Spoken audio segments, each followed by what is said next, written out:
വാനിയുടെ ഞായറാഴ്ച പതിപ്പ് ഇന്നത്തെ പത്രത്തോടൊപ്പം ഇല്ലാത്തത് സംബന്ധിച്ച് എന്നോട് അന്വേഷിക്കുകയുണ്ടായി.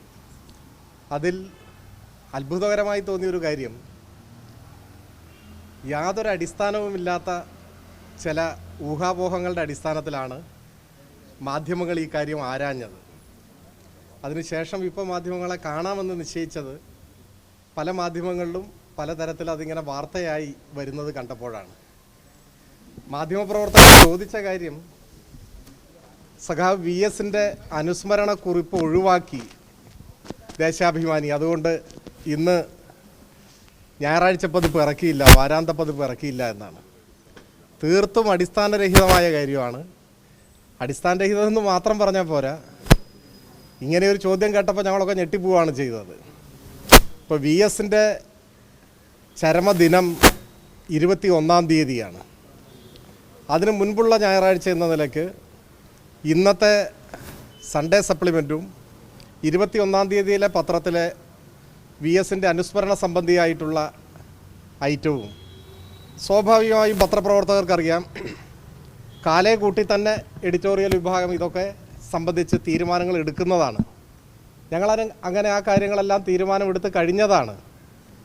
21-ൻ്റെ പത്രത്തിൽ അതിൻ്റെ ഭാഗമായിട്ടുള്ള പ്രത്യേക പേജ് ഉണ്ടാവുകയും ചെയ്യും. ഇന്നത്തെ ഞായറാഴ്ച പതിപ്പിൽ ദേശാഭിമാനിയുടെ കൂടി ഭാഗമായിരുന്ന സഖാവ് KV സുധാകരൻ്റെ അനുസ്മരണ ലേഖനമാണ് ഏറ്റവും പ്രധാനമായിട്ടുള്ളത്. അപ്പോൾ അതിലൊന്നും യാതൊരു അവ്യക്തതയോ ആശങ്കയോ ഇല്ല. ഇതൊന്നും ഒഴിവാക്കിയ പ്രശ്നം ആരും ചിന്തിച്ചിട്ട് പോലുമില്ല.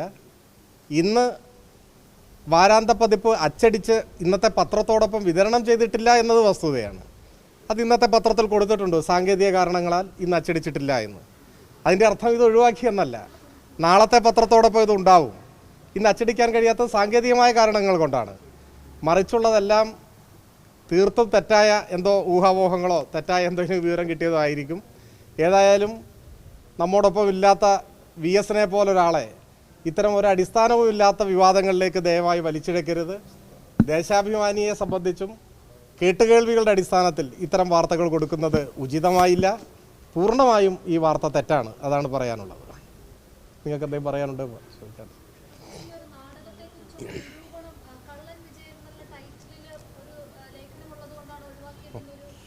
ഒരു ഘട്ടം കഴിഞ്ഞപ്പോൾ അങ്ങനെ ഒരു വാർത്തയും വന്നതായിട്ട് കണ്ടു. അപ്പോൾ ഓരോ സമയത്തും അതത് സമയത്ത് ഇങ്ങനെ വ്യത്യസ്തമായിട്ടുള്ള വാർത്തകൾ വരികയാണ്. ഇതിനിടയിൽ ഒരു മാധ്യമം റിപ്പോർട്ട് ചെയ്തതായിട്ട് കണ്ടു, അച്ചടിച്ച പത്രം കൊടുത്തില്ല എന്ന്. നിങ്ങൾ ഒരു മാധ്യമത്തിൽ നിന്ന് വിളിച്ച് എന്നോട് പറഞ്ഞ ആളും എന്നോട് പറയുന്നത് അച്ചടിച്ചു കൊടുത്തില്ല എന്നാണ്. അപ്പോൾ ഇതിനെ സംബന്ധിച്ചൊരു പ്രാഥമിക ധാരണ ഉണ്ടാക്കേണ്ടതാണ്. ഇപ്പോൾ പഴയതുപോലെയല്ല. ഇപ്പോൾ ഞായറാഴ്ച പതിപ്പും പത്രത്തോടൊപ്പമാണ് അച്ചടിക്കുക. പണ്ടൊക്കെ പ്രത്യേകമായി അച്ചടിച്ചിട്ട് പത്രത്തിലേക്ക് ഇതുകൂടി ചേർത്ത് വെച്ചിട്ടല്ലേ കൊടുത്തിരുന്നത്. ഇപ്പോൾ അങ്ങനെയല്ല. ഇപ്പോൾ പത്രം അച്ചടിക്കുമ്പോൾ ഞായറാഴ്ച പതിപ്പ് കൂടി അച്ചടിച്ച് ഒരുമിച്ചാണ് വരിക, മെഷീനിൽ നിന്ന് വരിക. രണ്ടായി കൊടുത്താൽ വിതരണക്കാരിപ്പോൾ അത് വിതരണം ചെയ്യില്ല, അവർക്ക് പറ്റില്ല ഇത് വെക്കാൻ. നിങ്ങളിൽ ചിലർ പത്രങ്ങൾ കൂടി നടത്തുന്ന മാനേജ്മെൻ്റ് ആണല്ലോ, അവിടെ അന്വേഷിച്ചാൽ അറിയും. ഒരുമിച്ചാണ് അച്ചടിക്കുക. അപ്പോൾ അച്ചടിച്ചിട്ടേ ഇല്ല, അച്ചടിക്കാത്തതാണ് സാങ്കേതികമായ കാരണം. ഇനി അത് പറയാനും പ്രത്യേകിച്ച് വിഷമമൊന്നുമില്ല. ഞാൻ എല്ലാ ഡീറ്റെയിൽസിലേക്കും അങ്ങനെ പോകേണ്ട ആവശ്യമില്ലല്ലോ എന്ന് കരുതിയിട്ടാണ്. ഞങ്ങളുടെ ഒരു യൂണിറ്റിൽ പത്രം അച്ചടിക്കുന്നത് ഒരു സ്വകാര്യ പ്രസ്സിൽ നിന്നാണ്. ആ പ്രസ്സിൽ യന്ത്ര തകരാറുണ്ടായതുകൊണ്ട് കഴിഞ്ഞ 2 ദിവസമായിട്ട് തൊട്ടടുത്ത ജില്ലയിലുള്ള യൂണിറ്റിലാണ് 2 യൂണിറ്റിലെയും പത്രം ഒരുമിച്ച് അച്ചടിക്കുന്നത്. അപ്പോൾ സമയബന്ധിതമായ അച്ചടി പൂർത്തീകരിക്കുന്നതിലൊക്കെ ചില്ലറ വിഷമതകൾ ഞങ്ങൾ നേരിട്ടിരുന്നു. ഇപ്പോൾ ഞങ്ങൾ അച്ചടിക്കുന്ന സ്വകാര്യ പ്രസ്സിലും തകരാറ് പരിഹരിച്ചു. ഈ സാഹചര്യത്തിലാണ് ഞായറാഴ്ച പതിപ്പ് തിങ്കളാഴ്ചയിലെ പത്രത്തിൻ്റെ ഒപ്പം കൊടുക്കാം, ഇന്ന് കൊടുക്കേണ്ടതില്ല എന്ന് തീരുമാനിച്ചു. ഇതാണ് സാങ്കേതിക പ്രശ്നം. ഈ നാടകം എന്ന് പറഞ്ഞാൽ ഏത് നാടകമാണ്? നാടക നിരൂപണം എന്ന് പറഞ്ഞാൽ ഏത് നാടകത്തെക്കുറിച്ച്?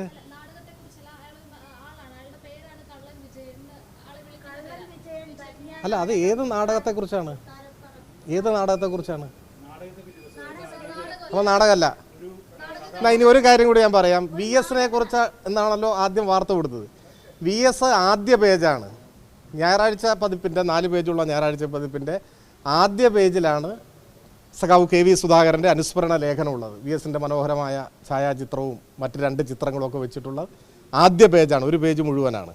അവസാന പേജും VS തന്നെയാണ്, മറ്റ് ചില ചിത്രങ്ങളൊക്കെ ആയിട്ട്. അതായത് സാധാരണ നിലയിൽ ഊഹിക്കാവുന്നതേ ഉള്ളൂ. ആദ്യ ചരമദിനത്തിന് VS-നെ പോലെ ഒരാളെ, ദേശാഭിമാനി പോലെ ഒരു പത്രം ആ നിലയിലാണല്ലോ. അപ്പോൾ ഒരു പേജ് മാത്രമായിരിക്കില്ലല്ലോ, അങ്ങനെയാണുള്ളത്. ബാക്കിയുള്ളതെല്ലാം ഊഹാപോഹമാണ്. നിങ്ങളോട് പറഞ്ഞ ആളുകളെ നിങ്ങൾ ദയവായി തിരുത്തുക, അല്ലെങ്കിൽ അച്ചടിച്ച പത്രം അവരോട് ചോദിക്കുക. ഈ പത്രത്തിൻ്റെ മാറ്ററെല്ലാം ഇപ്പോൾ സോഫ്റ്റ് കോപ്പി എൻ്റെ കയ്യിലുണ്ട്. അച്ചടിക്കുന്നതിന് മുമ്പ് നിങ്ങൾക്ക് തരുന്നത് ശരിയല്ലല്ലോ എന്നുള്ളതുകൊണ്ടാണ്. അപ്പോൾ ഈ പ്രചരിക്കുന്നതെല്ലാം വാസ്തവമില്ലാത്ത കാര്യമാണ്. പത്രം അച്ചടിച്ചിട്ടില്ല, അച്ചടിക്കാതിരുന്നത് നേരത്തെ പറഞ്ഞ തടസ്സം കൊണ്ടാണ്. ഇതൊക്കെ ചോദിച്ചാൽ നമ്മൾ പറഞ്ഞു തരുമായിരുന്ന കാര്യങ്ങളാണ്. VS-നെ ഇതിലേക്ക് വലിച്ചടിച്ചത് അനുചിതമായി പോയി, അത് തീർത്തും തെറ്റായിപ്പോയി. നിങ്ങൾക്ക് ഇത്തരം വിവരങ്ങൾ ആരെങ്കിലും പറഞ്ഞു തന്നിട്ടുണ്ടെങ്കിൽ അവരോട് തന്നെ നിങ്ങൾ ഈ കാര്യം ചോദിക്കണം, ഉറപ്പുവരുത്തണം. അതാണ്.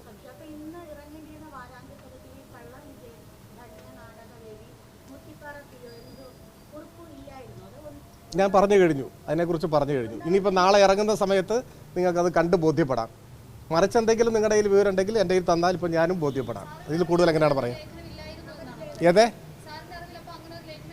VS-ൻ്റെ വിഷയം വിട്ടോ? അല്ല, ഞാൻ ചോദിക്കുന്നു. VS-ൻ്റെ നോ അങ്ങനെയല്ല. ഇന്ന് ആദ്യം വന്ന വാർത്ത VS-ൻ്റെ അനുസ്മരണം ഒഴിവാക്കി അതിനു വേണ്ടിയെന്നാണ്. എത്ര ഹീനമായ ഒരു പ്രചരണമാണ്. അതിൽ നിന്ന് നിങ്ങളിപ്പോൾ പുറകോട്ട് പോയോ? പറയൂ. നിങ്ങൾ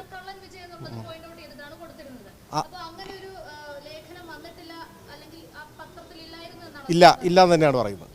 അതെ, നിങ്ങളുടെ പത്രമാണോ കൊടുത്തതെന്ന് എനിക്കറിയില്ല, നിങ്ങളുടെ ചാനലാണോ കൊടുത്തതെന്ന് അറിയില്ല. പല ചാനലുകളിലും വന്നതാണ് ഞാൻ പറഞ്ഞത്. ഇവിടെ പറഞ്ഞത് കഴിഞ്ഞ മറ്റൊരു കാര്യം, ഈ പൊതിച്ചോറുമായി ബന്ധപ്പെട്ട് വലിയ തർക്കങ്ങൾ നടക്കുകയാണ്. കഴിഞ്ഞ ദിവസങ്ങളിലേക്ക് ആരോഗ്യമന്ത്രി മുരളീധരൻ വലിയ പ്രസ്താവനകളൊക്കെയാണ് ഇറക്കിയിരിക്കുന്നത്. അതായത് പൊതിച്ചോറ് ഈ കോളേജ് അല്ലെങ്കിൽ മെഡിക്കൽ കോളേജുകളിൽ അനുവദിക്കില്ലായിരുന്നു.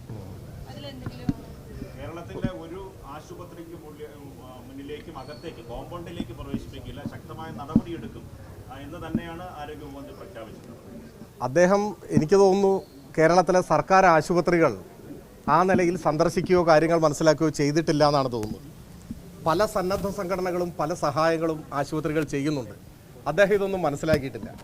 അത് രോഗികൾക്കും കൂട്ടിരിപ്പുകാർക്കും വലിയ ആശ്വാസമാണ്. DYFIയുടെ ഈ പ്രവർത്തനത്തെ രാഷ്ട്രീയത്തിന് അതീതമായി കേരളം സ്വീകരിച്ചതാണ്. ആരോഗ്യമന്ത്രിയോട് എനിക്ക് ഒരൊറ്റ അഭ്യർത്ഥന മാത്രമേ ഉള്ളൂ. ദയവായി അന്നം മുടക്കരുത്, അന്നം മുടക്കിയ സർക്കാരാണ് എന്ന് പറയിപ്പിക്കരുത്. അങ്ങനെ ഒരു നിലപാട് സ്വീകരിച്ചാൽ അത് ജനം സ്വീകരിക്കില്ല. അത്രേ പറയാം.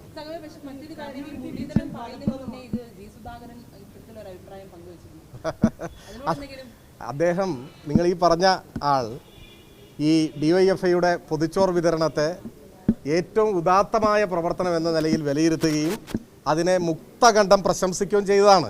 അതിപ്പോഴും പൊതു ഇടങ്ങളിൽ ആ പ്രതികരണമുണ്ട്, അതുപോലെയുണ്ട്.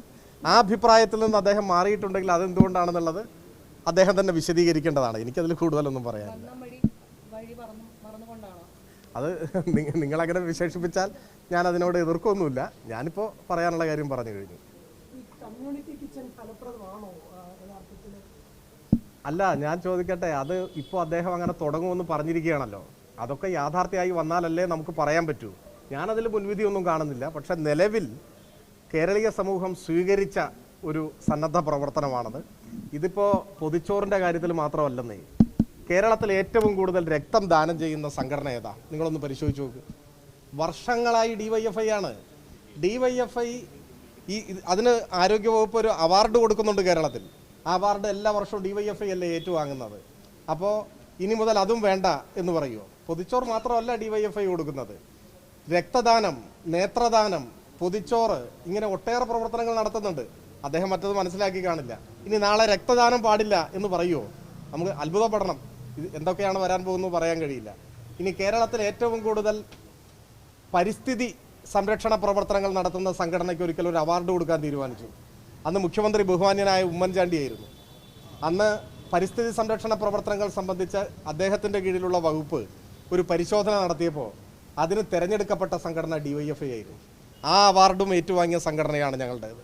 അപ്പോൾ പരിസ്ഥിതി സംരക്ഷണം, പൊതിച്ചോറ് വിതരണം, രക്തദാനം, നേത്രദാനം എന്നു വേണ്ട എല്ലാ ജീവകാരുണ്യ പ്രവർത്തനങ്ങൾ, പരിസ്ഥിതി സംരക്ഷണ പ്രവർത്തനങ്ങൾ ഒക്കെ ഏറ്റെടുത്തുകൊണ്ടാണ് DYFI മുൻപോട്ട് പോയത്. അതിന് സമൂഹം വലിയ അംഗീകാരം കൊടുക്കുന്നുണ്ട്. അത് രാഷ്ട്രീയത്തിന് അതീതമാണ്.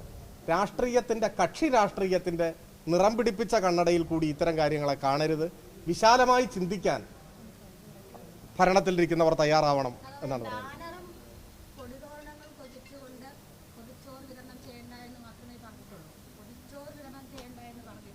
അദ്ദേഹം മറ്റേ ബാനറും പൊടിയൊന്നും ഇല്ലാതെയാണോ പൊതിച്ചോറ് കൊടുക്കുന്നത്?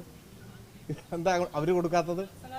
ഇതില് പറയട്ടെ ഇത് പറയട്ടെ, ഈ കൊടിയും ബാനറും എല്ലാം പിടിച്ചിട്ടല്ല എല്ലാ ആശുപത്രികളിലും വിതരണം ചെയ്യുന്നത്. ചില പ്രത്യേക സന്ദർഭങ്ങളിൽ ആ സംഘടന ഇതിനോടനുബന്ധിച്ച് 1000 ദിവസം പൂർത്തിയാവുന്നു, 5 വർഷം പൂർത്തിയാകുന്നു, ഇത്തരം ഘട്ടങ്ങളിലെല്ലാം ചില ചടങ്ങുകൾ നടക്കുന്നുണ്ടാവും. അതിലായിരിക്കും ഇങ്ങനെയെല്ലാം ഉള്ളത്. അതിനെയൊന്നും ഇങ്ങനെ വികൃതമായി ചിത്രീകരിച്ച് പറയാൻ പാടില്ലാത്തതാണ്. അത്തരം ഒരു കാര്യം ഇന്നലെ പറയുമ്പോൾ തന്നെ